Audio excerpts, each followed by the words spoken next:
Hello and welcome to the live stream. Today we are talking about Stream Deck and Loupe Deck, and there's been a few updates to both of them come out in the past few days. So I thought it'd be a good time to just sort of go and have a little look at what the updates are and how this has changed in the way that they kind of stack up against one another, because they are obviously very similar devices and there's a lot in common with them, but there are also some significant differences when it comes to the apps. More of that in a little while. So first of all, I just want to say welcome to our new channel members, and there are already some lovely people in the Discord back channel. So if you are interested in becoming a channel member and joining the backstage area, you can do that just down below. But we've got Peter, and welcome to also David Hunt, Eileen Smith, Paul Duncan, and Pierre. Now, I'm going to get the name wrong. You'll have to excuse me, Pierre. Van Obergen. But welcome and thank you for joining, and certainly if you haven't already, then get into the Discord and I'll open up the members area and the backstage area for all of you over there. So let's start by just having a little look, shall we, for the at the different models that there are of both Stream Deck and Loupe Deck. I know that a lot of the people in the chat here are very familiar with both of these devices, but for the sake of people who may be watching this on the replay, trying to decide which one is right for you, let's have a little look at the different devices. So first of all, we've got, if I come down here, we've got, there we go, that's the wrong screen, there we go. These are the Stream Deck devices. The basic difference between them is essentially just the number of buttons that you've got.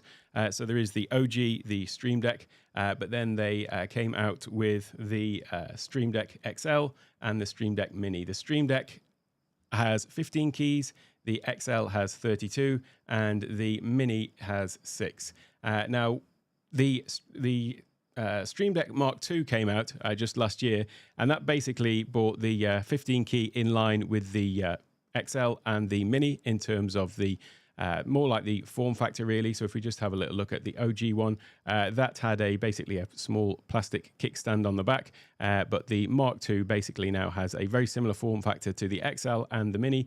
One thing that was added that was extra in the Stream Deck Mark II, though, was these interchangeable faces. So you can now add a little bit more customization to it. Here is the Stream Deck XL. This is the one that I use. If you want a recommendation from me, if you're going to go with a Stream Deck, which size to get, if you think that you can manage with 6 keys, you may be right. But once you get it, whatever use case you think you've got for it, it'll end up becoming so much more. So I bought the Stream Deck for basically live streaming, controlling Ecamm Live, but then I quickly realized that it was just such an amazing productivity tool that I use it for really every area of my my workflows these days in everything that I'm doing. So if you can go for it, I would recommend the XL being the better one to go for there, but I'll leave that for you to decide. There is also the Stream Deck pedal, which I also do use as well.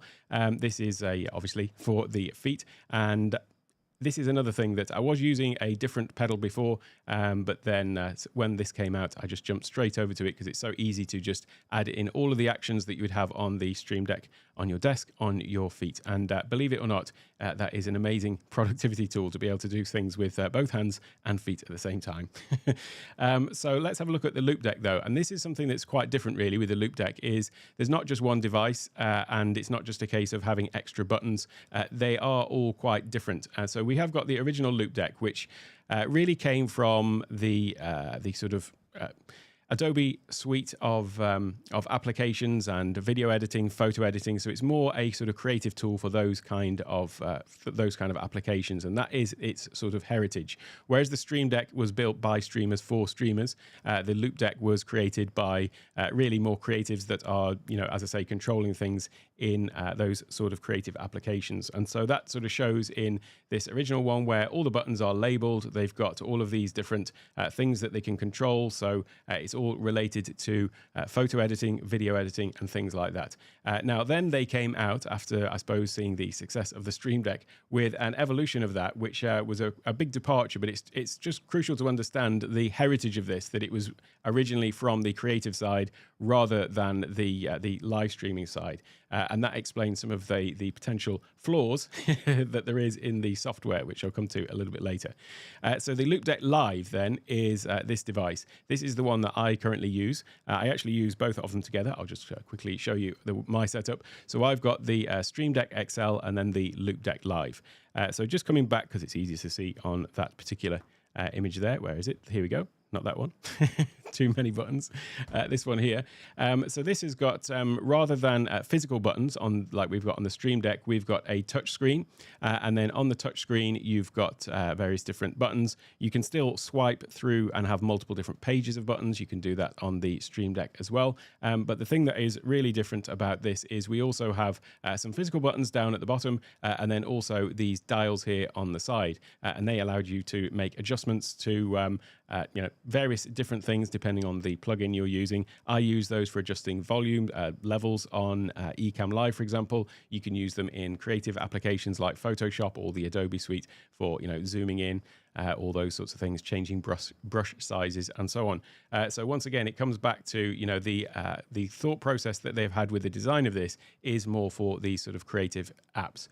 The next device that they've got, though, is basically a Loupedeck Live, but with this extra part on the bottom. So you can see here that we've got the screen, we've got the dials down the side, and that's exactly the same as the Loupedeck Live. But we've basically just then got this extra large wheel at the bottom, some more buttons down this side and this side. These aren't programmable in terms of they don't have a screen on that you can change the icons or anything like that. They are sort of fixed, although actually all of these buttons you can change the use if you want, but just not the labels in this case. So those are the three Loupedeck devices. So as you can see, they're not just a case of, adding extra, more of the same kinds of buttons. They are actually adding extra sort of functionality, different kinds of ways to interact with the device. There is also a new device that has been released that's not on their main website, but it's on Indiegogo. And this one is called the Loupedeck Live S. And this is basically more aimed at live streamers. And what they've done is they've increased the number of buttons, so you now have 15 touch buttons, whereas the Loupedeck Live has 12. But then they've reduced the number of dials that you've got on it, so there's only 2 now. And then those physical buttons, they've now got 4 of those on either side. So it's a smaller device, but with more sort of touch buttons that you can access at any one time. So it's really more like the Stream Deck regular version, the Mark II, or the regular OG Stream Deck, but just with these extra buttons and dials on the side. So those are the different devices. As you can see, they're very different with different functionality. But as I say, it is the software really that is going to be the key feature here that is going to make or break these devices. And unfortunately, I've got to say, I've never been a fan of the Loupedeck software. In fact, it's quite telling that when I bought my Loupedeck, it sat kind of pretty much unused for about 3 months because I just really couldn't get into the software. They have made some improvements to it though, and there's been new updates out in the past couple of weeks, as I said, for both Stream Deck and for Loupedeck as well. So I thought it'd be useful to just go and have a look at the differences between the software for both of them, so that we can see, how they compare and what these little sticking points are that I'm talking about. Just a quick hello to Michael in the chat. That's right. If you need to get the 6, get the 15. If you need to get the 15 and XL, you probably need 30 buttons. Buy 2. That is a very good idea. Actually, I'll be getting another Stream Deck XL, and you can actually control one from the other as well. So you can have multiple different profiles on each device, but then you can use one to switch profiles on the other. So that's something that I'll be digging into a little bit more as well. But yeah, you can never have too many buttons. That's probably a lie, but let's have a little look who else we've got in here. Mr. Moderator, hello. 32 all the way for you, of course. And let's have a look. Yeah, well, this is right. 2 Arrows Films. The new update is still not great, even after the improvements. No, they've still got a long way to go. I did a video all about the update and the improvements, and I did get all excited when they said that they were updating the UI, but then my heart sank a little bit when I went and saw that it wasn't really that much different. There is a few things that they've done, though, to make it a bit easier, but perhaps rather than waffling on about it, I should actually just show you exactly what the difference between them is. So here is the Loupedeck software. We can see a picture of the device, and then we have the space here to drag and drop the different actions. Let me just come to a blank page, if I can do that. There we go. So you've got actions over on this panel, hit over here, over on the right-hand side, and you can drag and drop them onto the area. And then if you come over and have a look at the Stream Deck, it's very similar. We've got the device sort of represented here by all of these buttons. And then we've got a series of actions over here, and we can just drag and drop them onto the device. So you would think, really, that those are pretty similar interfaces, aren't they? So how could they how could they be so different when the basic concept of them is the same? So let me just have a little look at this comment just quickly. How you've got both Mac and PC. Are there any benefits of one over the other based on computer type? My answer to that would be well, it's perhaps a little bit negative, but no, I think the Loupedeck interface is bad on both the Mac and the PC. But we'll have a little look at that. What is the problem that I've got though with the Loupedeck interface? Let's have a little look, shall we, at the issue that I see with this. So my main problem that I've got with this, whilst you do have different actions that you can drag onto the device. So we've got a load of actions here in the, if I go into the, look at this, it's actually frozen on me now. That's always great at a demo, isn't it? Oh no, there we go, it's back now. It's acting very, very slowly on me now. I think it's been heard. I've offended it. I've offended the Loupedeck software. So we've got lists of different actions in here. One thing that I always find is a bit confusing and overly complicated about this is, whereas in Stream Deck, if I just come over to Stream Deck for a moment, let's just say I'm going to just delete this action from here. Just delete that from there. And then let's say I'm going to add an action from here, and I'll pick one that is something going to be similar to we've got on the other one. So if I wanted to come in here and say we just want to do a keyboard shortcut, so a hotkey. So I can drag this in here, and so you've got one action which is for hotkey, and then you come down here and you say I want to click to assign hotkey, and because Keely's here, I'm going to use Command K. So that is the we've now just assigned that hotkey in there. If I go over to the Loupedeck to do the same thing, this is one thing that they have improved. However, the previous way to do this was that you would go into the OS, which is to do with like the system, I guess, and then you would come down here to where it says keyboard, and then you would go and find the K key. And they're in alphabetical order, which doesn't really make sense. So you've got all of these different potential actions. They've literally listed out every single key, which I think makes it very bloated and confusing.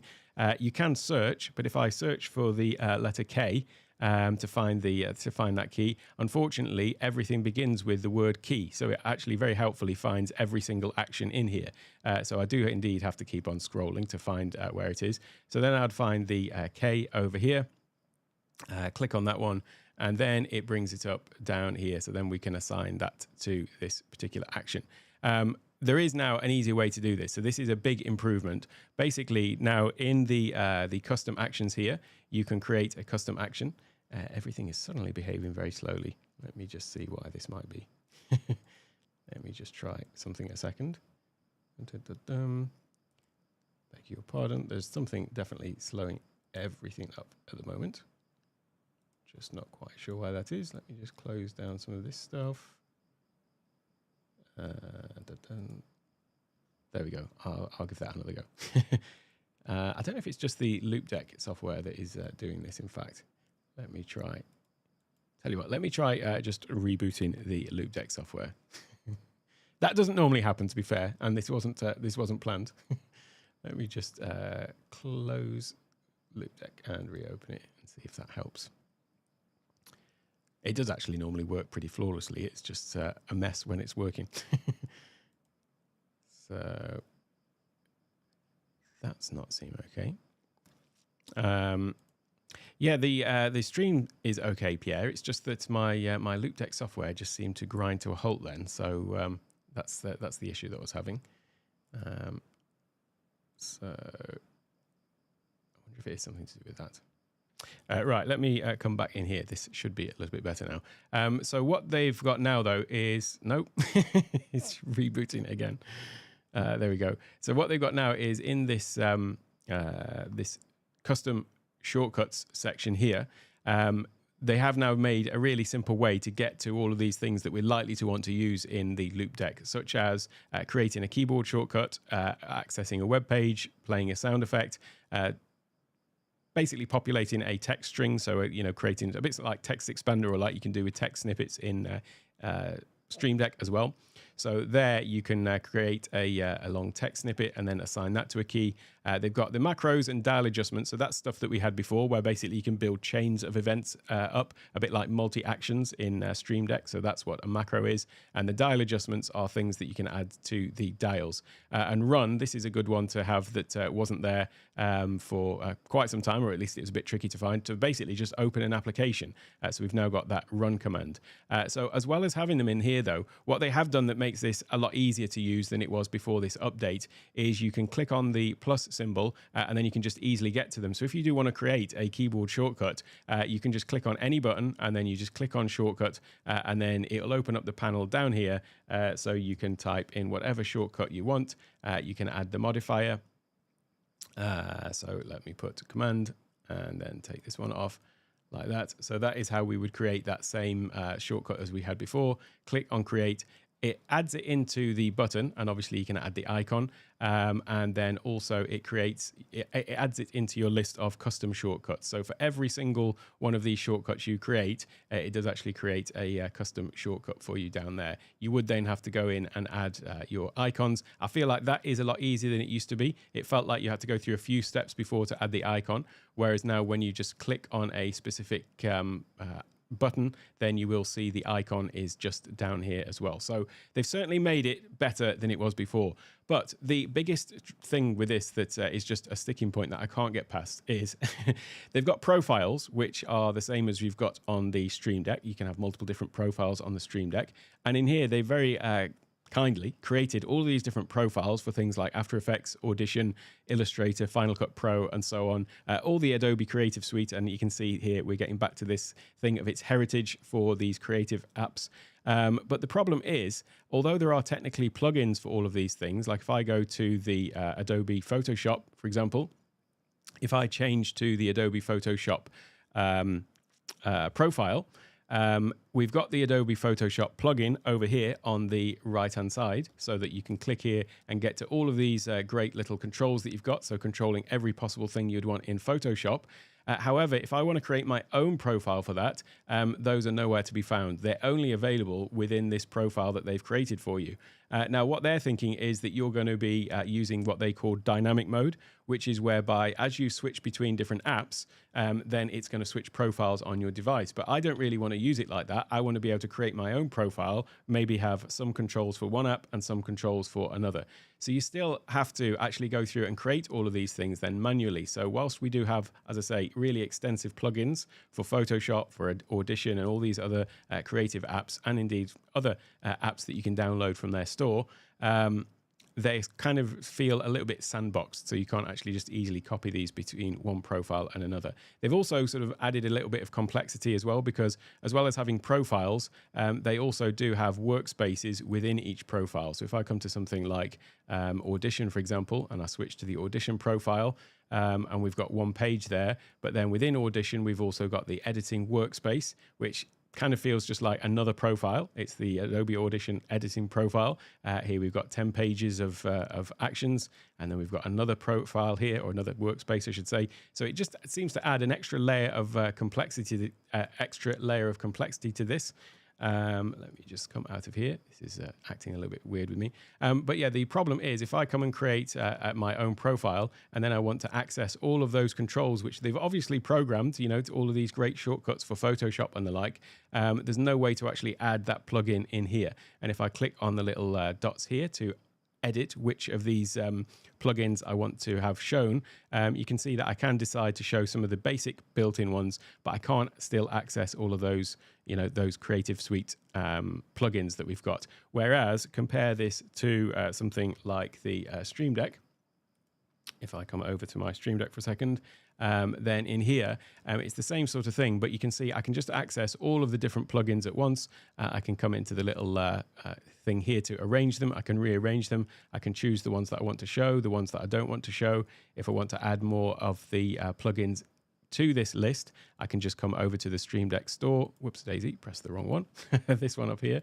Click in here, and then from here, I can access all of the different plugins. Is a trip mode maybe just blocking this? No, it isn't. There it is. So here we can get to all of the different plugins when it stops thinking about it. There's something going on here, slowing my computer down. But we can access all of the plugins from here, and then we can just install or uninstall them from here as well.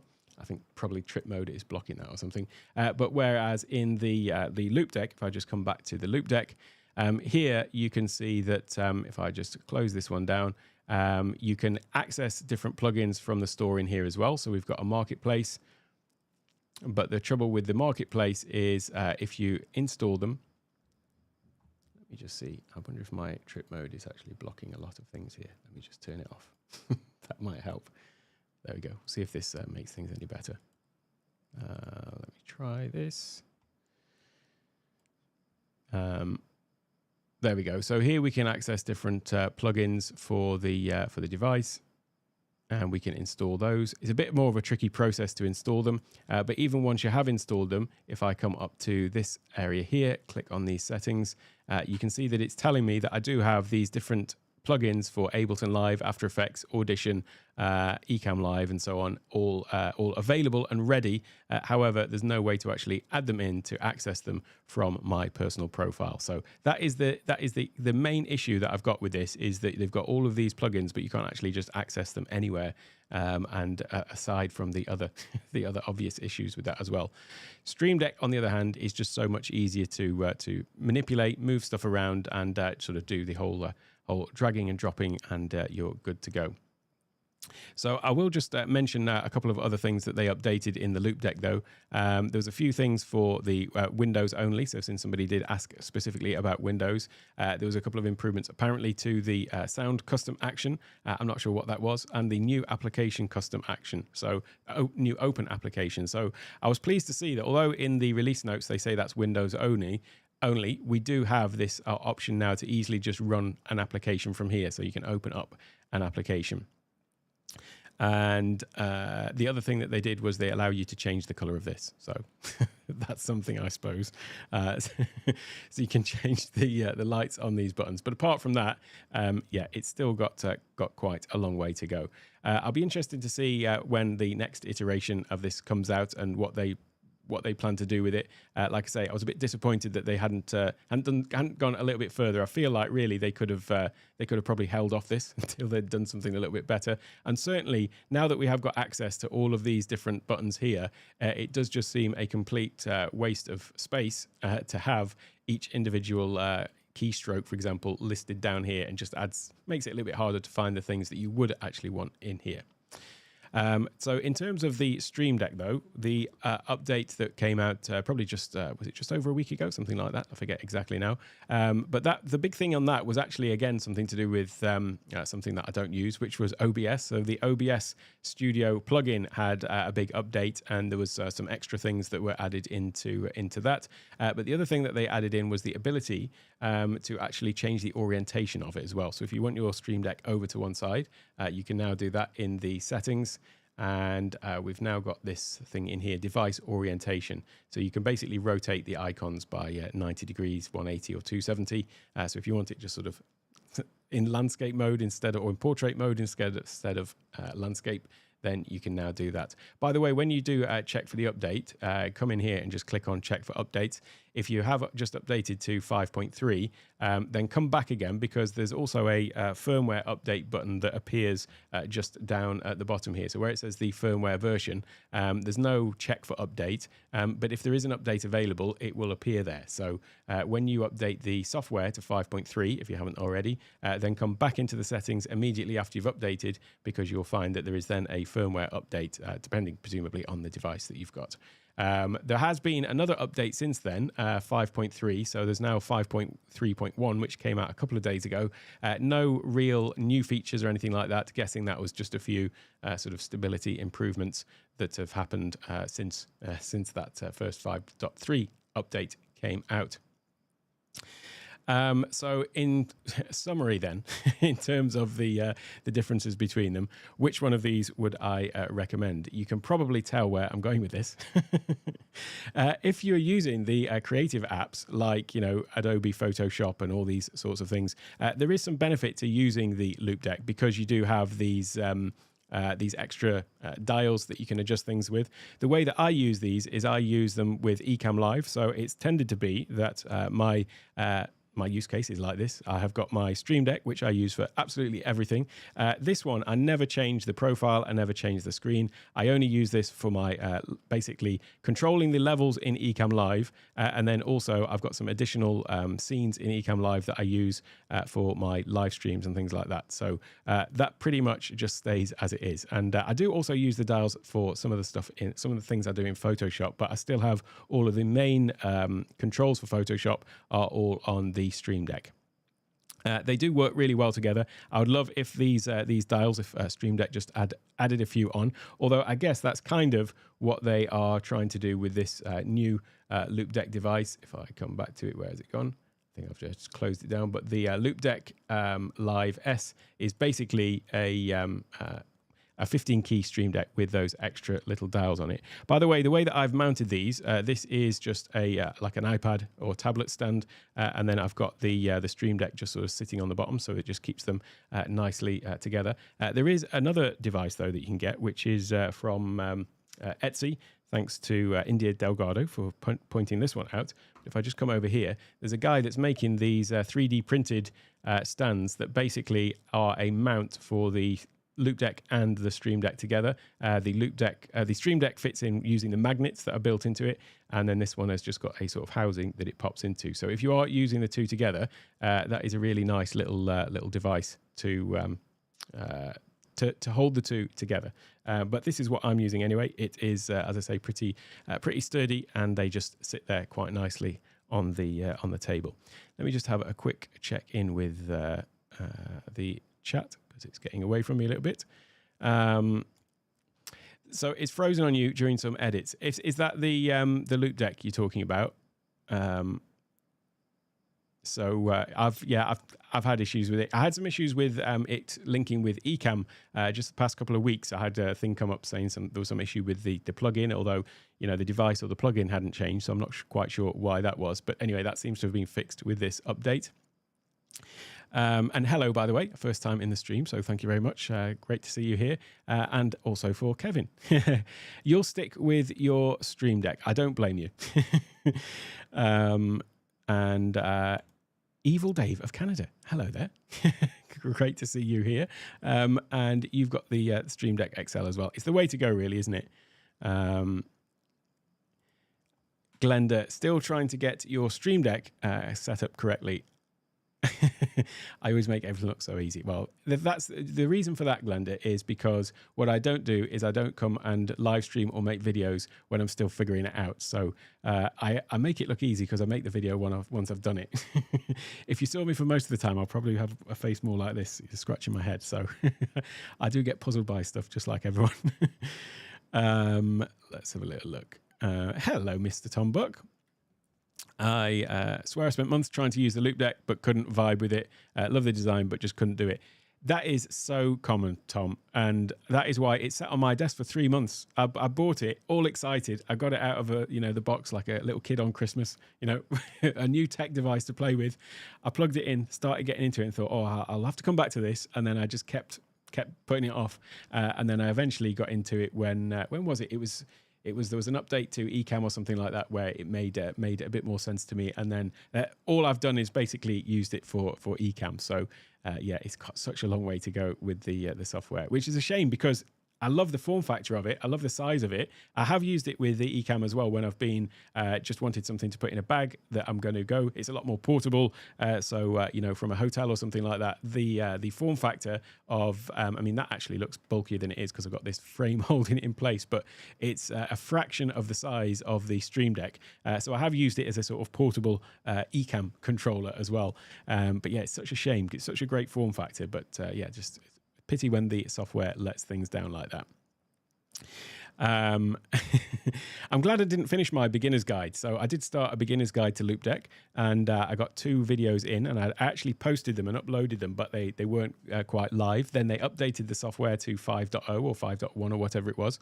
So I thought, I'll go and remake the videos. I remade them, and then I still have another 3 to make for the sort of series of 5, the beginner's guide. And now there's this update which changes all that as well. So yeah, I don't know whether to do another beginner's guide or whether to wait until they've just actually fixed it.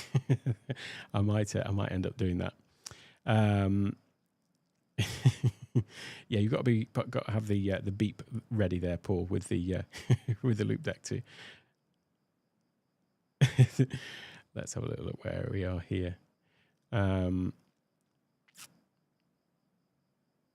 Oh, that one. Yeah, don't let all that. Yeah, that is. So Paul is referring to there. Sorry, that is the price there. By the way, that is in Thai baht. So what's that? That's about $50.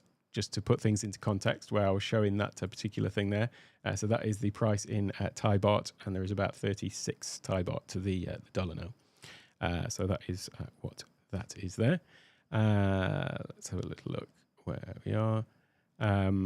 Mike, I know you're waiting for the rest of the series. I have been I have got it on my list, and then all the stuff with Rodecaster came out, and then I was all prepped, to be honest, to do the rest of the Stream Deck series, and then they released this update, and then I'm thinking, do I carry on and do it, or do I just wait till they've fixed it all together? But I'll probably have to go and remake those first 2 as well again, because they're kind of slightly out of date now.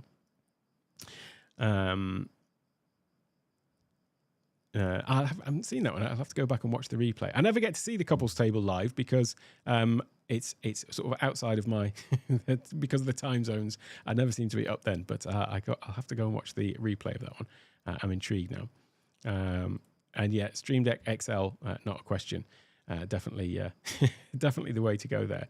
The thing about the Stream Deck and the Loupedeck. So as I was saying, the Loupedeck, it has got some benefits. You know, if you are using it for those creative things, then having the dials seems to be quite useful. But the problem I've got with it is I can just never recommend it. I could recommend the Stream Deck to anybody, no matter what level of expertise they were. I'd recommend it to any friend, family member, colleague, or anything like that. The Loupedeck Live, I just still cannot bring myself to actually recommend it to anyone because it's just a pain to actually program. So I'm still using mine. I'm still clinging on to it because I believe that one day they'll fix the software, but for the time being, it's just really not for me. And it seems that is the way for everybody in the chat as well. I don't know if any of my Backstage Pass members in the Discord have got any comments or anything like that they would like to add to the conversation, or share any of their experiences. If you do, feel free to jump in. If not, then no problem as well. Somebody once said, if you haven't got anything nice to say, don't say anything at all, didn't they? So I quite understand if you don't want to talk about Loupedeck. Let me just... Yeah, that's a no from Keeley. Nothing good to say about Loupedeck. Cool. So yeah, that is really the comparison that I wanted to do. I think this is going to be a bit of a short stream. This is because that's all there is to say about it. Basically, if you're thinking about Loupedeck or Stream Deck and you don't need those pretty little dials, then it's Stream Deck all the way. I would just mention there's another device which is one of these ones that's still on my wish list, but I haven't quite pulled the trigger with it. I think the thing that and that is the Monogram. Let me just get this up. This is basically a sort of modular device. Is it monogram.com? No, that is an oven. I'll just show you this. Hang on, it's quite a nice looking oven. This is. Let me show you this. There we go. So I just went to monogram.com. This is probably a better alternative to Loupedeck, though. Actually, if you, I can highly recommend that. Oh, hello, Glenda. Thank you very much for becoming a channel member. That's great to. I always appreciate your kind words and your support. You've given me throughout my journey. So great to have you here. Welcome to the membership. So yes, this is a much better purchase than the Loupedeck Live. It looks like a very nice oven. Let me try and find the Monogram that I was actually looking for, though. Monogram Creative, is it? Monogram Creative Console. That's the one. monogramcc.com. So this is a really intriguing device, and we don't get 25% off your first order by entering your email. These people do seem to have 25% off discounts seemingly every week. I'm getting an email from them every couple of weeks at least saying they've got this new offer on. But this is what it is. It's quite intriguing because it's basically all of these different components are modular. So you've got down here, you've got these 3 buttons. Here you've got this central thing that you need to have. This is kind of like the core of it, if you like. But then we've got a rotary dial here. We've got these little blocks of 3 different dials, and then you've got sliders as well. So you could use those for, like audio levels or things like that. The thing that's I like about this is it is sort of fully customizable. Yes, I understand. You're going to take my data. But this is the whole point about it is a totally modular design, so you can get it working for you, whatever it is you're doing. The slight reservation I've had with this is basically the compatibility and how many different plugins or things like that will it work with all of the apps. I know some people who have used these and they've said that is something that has been letting it down just because there isn't quite the same ecosystem. That is really one of the great things about Stream Deck is that there are lots of plugins for it that cover lots of different applications, but then it is all sort of fully customizable. So I'm not sure that it's quite there with this one, the Monogram. But I do like the idea of this. You can just build basically whatever sort of system you want for however you're going to do it. So there's like basically this one, the core module. You need to have one of those, but then there are these ones with they call it an orbiter. So doing things where you're adjusting levels or maybe a scrub wheel in video editing or something like that. I can see that this is a pretty cool device. I like the design of it, the form factor of it, but yeah, just a little bit concerned about overall compatibility and what applications it will support. But we'll see. It does look pretty though, doesn't it? You've got to admit.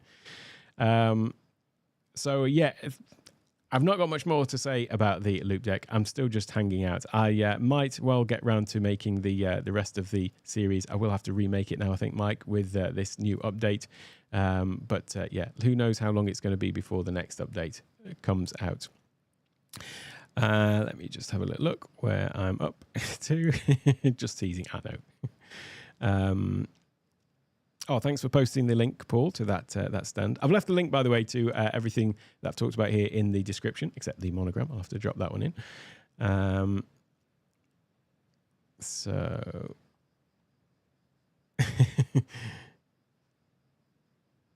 big and pricey. Now, what's that? Is that the? Oh, that's presumably the oven, is it? So, Alec, am I going to release? I just referred to myself in the third person there, didn't I? Am I going to release another video with the RCP new beta 1.0.6? I will be doing that probably. I don't know if it will be later today. It might be tomorrow. But I have obviously installed it, and so definitely will be doing that. It has got a few new features. Let's just have a little look at that since you asked the question.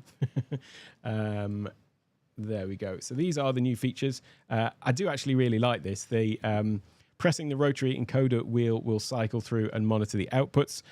So this is something that I felt like wasn't necessary before, actually. So let me just switch to this one.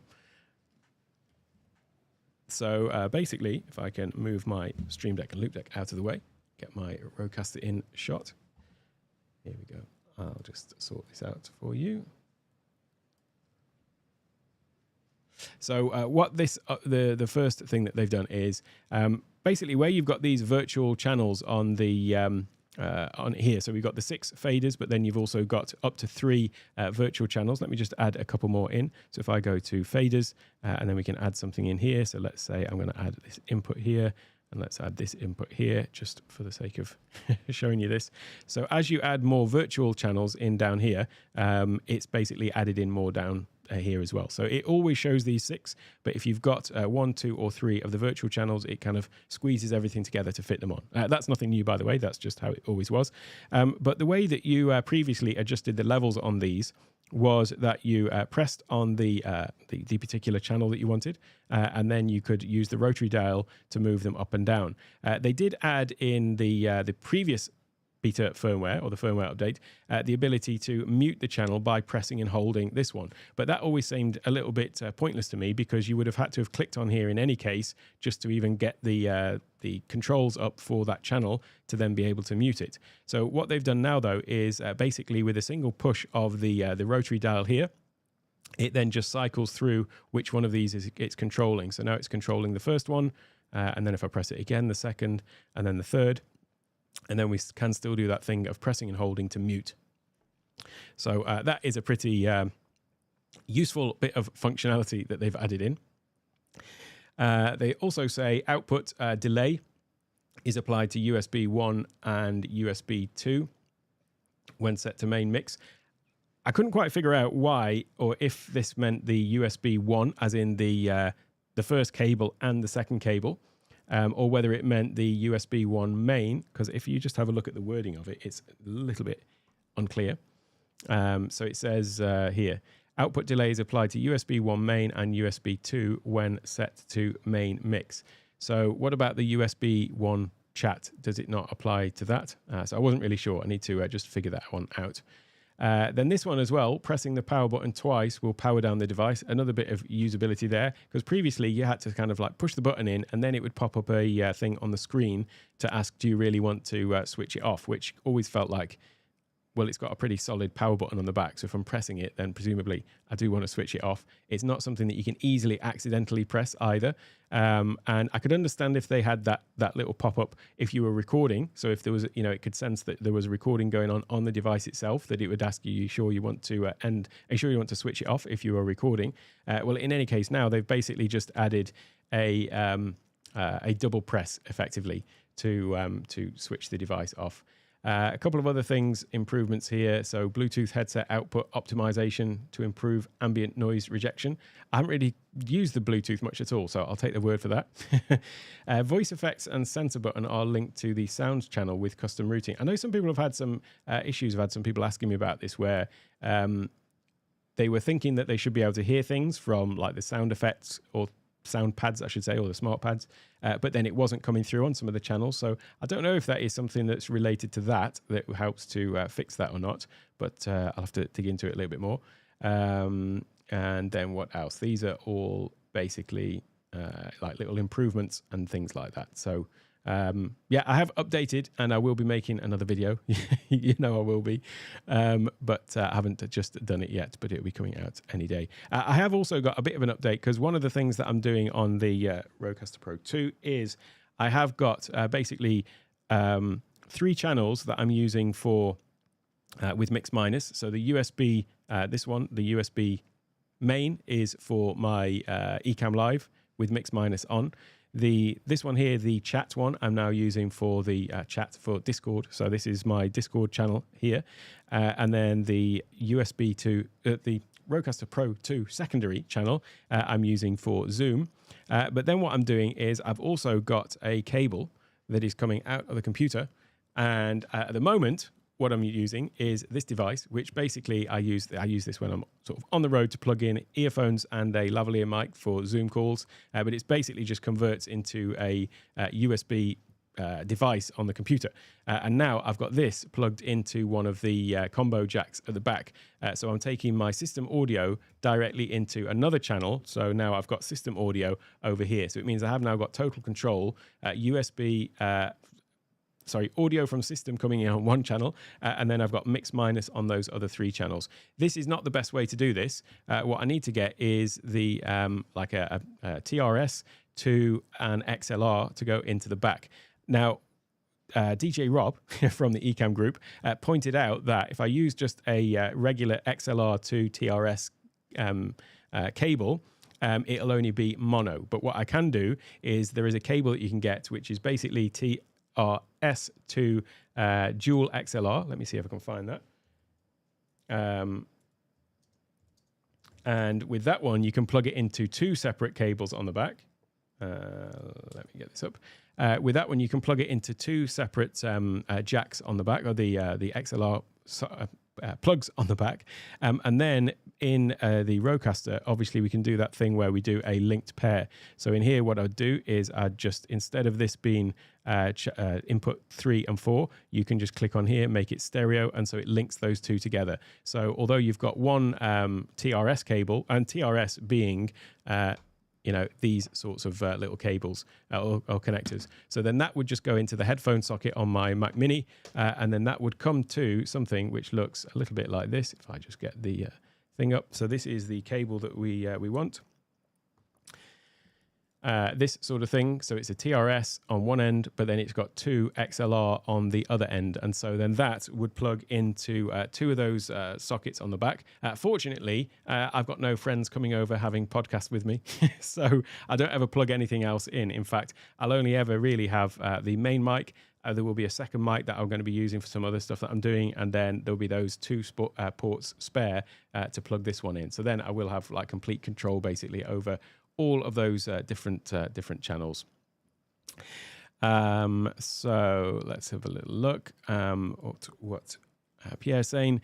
I think this new beta, we can now hear the voice effects directly if we use mix minus. Not sure. Yeah, I'll have to dig into it. I wasn't sure about that. People have been having some strange issues with some of this stuff, but then bear in mind it is new, a new device, new software, and certainly if you're on the beta, then that's all new as well. I've noticed a thing actually that was on the outro music that I have on my videos, and I'm still not sure quite why this is. I just noticed it yesterday and I haven't really dug into it yet.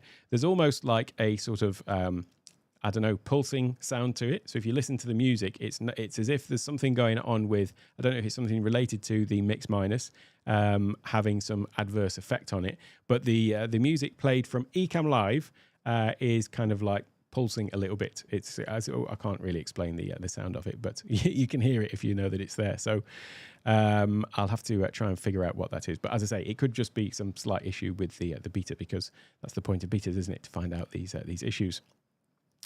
And so yeah, the dual XLR or dual jack for stereo. So yeah, that one cable seems to do it then, and then I'll have both of them going in here, and then it'll just give me that full control. And by the way, the input that I used for this one here, the system audio. Where's it gone? Down here. This one. I would have assumed it would have been a line in. Maybe I'm just getting myself confused about this. But in fact, with line in, I don't know whether it's because of the sort of cable I was using. When I selected line in, then I had needed to increase the gain on it, but then I got a lot of noise or interference. Whereas when I selected instrument, it seemed to work fine. But perhaps that's my misunderstanding of it. But anyway, I'll have a little bit more of a play around with that. So we digressed a little bit from Stream Deck and Loupe Deck, but I hope that if you're watching on the replay, that gave you a little bit of an insight into those two devices and which one might be right. I've been meaning to make a full sort of comparison, Stream Deck versus Loupe Deck, since they came out, but I've just been so focused on Stream Deck that I've not got around to it. But that is all for today. So thank you all for coming along, and thank you for everyone hanging out in the chat. Just a quick reminder, channel memberships are now open on this channel, so you can click the join button down below. There are 3 levels, and then with that you also get access to a special area of the Discord. However, the Discord server is totally free for anybody to join, and you can go over to if I don't cover it up, take1tech.io/family. It used to be Discord, but I call it family now because I don't like the word server. Come and join my server sounds so impersonal, doesn't it? So much better, I think, to just come and join the family over there, and you'll find that we're talking about all the sorts of things that I talk about on this channel. So all of this stuff is just sort of public. You can all come in and come and join the conversations about all these things related to Ecamm Live, Rodecaster, Stream Deck, Studio Gear, all of that kind of thing. But then there is this extra special members area down here. And here you can see we've got Backstage Pass members get access to watch the live stream in here as well. And they can talk in my ear if they want and ask me questions. And then certainly when I start doing my interview shows as well, it'll be a way to get that extra few questions in with the interviewees, and then also the after party where all the fun happens. But that is all for today. Thank you once again to everybody for coming along. I I will have my next my next Rodecaster Pro video out probably in the next day or two. But apart from that, I'll catch you all in another video very soon. And for those watching on the replay, check out these videos coming up next.